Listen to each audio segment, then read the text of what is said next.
Good morning. Last session we ended on a little bit of a scary note, whether the population boom in certain areas and the population crash in other areas might really destabilize the world and pretty much end as a problem with world peace. In an ideal world, there would really be no problem. There'd be no national borders, or you might have a situation where people could move freely from country to country, and after they've resided there for 5 years, would be citizens, which frankly is something I think would eventually work, but it's not in the cards. And right now we have rigidly drawn national boundaries, and some of them sensible, some of them not sensible, some of them drawn voluntarily, some drawn by colonists, and we do not have that stable a world. And we do see that in some areas population is still growing exponentially, and in other areas, usually the advanced countries, it's just crashing. And the issue is, what do we do about it? And of course, it's pretty much up to the individual countries to do it. Instead of getting into a detailed theoretical thing, I'd like to just come up with some thoughts and practical steps that we could take to mitigate this, not to stop it, just mitigate it. One, we need to just return to our original approach of trying to modulate the expansion where it's still going on. The big things that can be done is raise the status of women all over in areas where it's the culture will permit it. If the culture does not permit it, if you push in that area, all that'll be done is you'll get it aggravated. It would have to come from the country itself. But getting education out there is important. Trying in countries that will allow it, are interested in it, to educate a group of teachers which will basically spread the word. And in areas where getting teaching is hard, we need to work on a whole series of instructions in English. Might as well use English, keep that up as the basic language, so we can be lazy about learning other languages. That will approach all kinds of areas, try to enlist locals to tell us more about it, and areas like agricultural advances, all the areas of science, and I mean all. This should not be a matter where it's watered down for any country, and just leave that available, and the kind of thing that can be run on cheap computers, and have that so you can have self-study. We're going that way in the United States. We might as well go that way all over. I certainly prefer education in person, but this would be helpful. So we really got to make that easy. We need to set up our trade policies so that it encourages local production of food, local production of everything, which actually lifts up the countries more than just throwing money at them.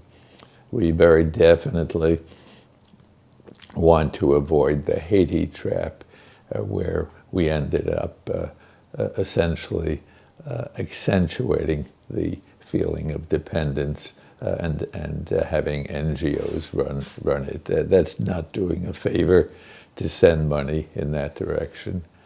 Now we have the problem of what to do with the advanced countries that are crashing. South Korea is a good example of that, because it's an extreme case.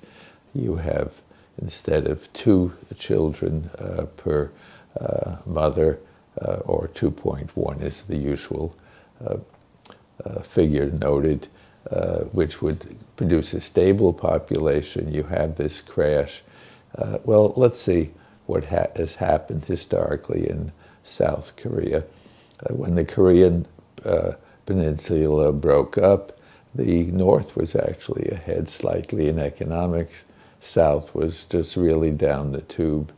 And the South did just about everything possible to advance. Got into education, hard work, production. Also, it did unfortunately get into the large companies, which in the long run are not good for it. And it very, very strongly fell into what I would like to point out as a problem in all advanced countries, and that is education is no longer just education. Education is a hurdle to jump over. And in South Korea, you have that as the most extreme case. Clinically, when you look at young South Koreans who are students, you see some interesting characteristics. They're sleepy all the time. They seem to try to concentrate on what's going on, but they nod off and go to sleep. And why is that? Well, they're training for examinations that will allow them to enter into the larger economy. They go to special teachers. You see the same thing in Japan, but in Korea you see an extreme.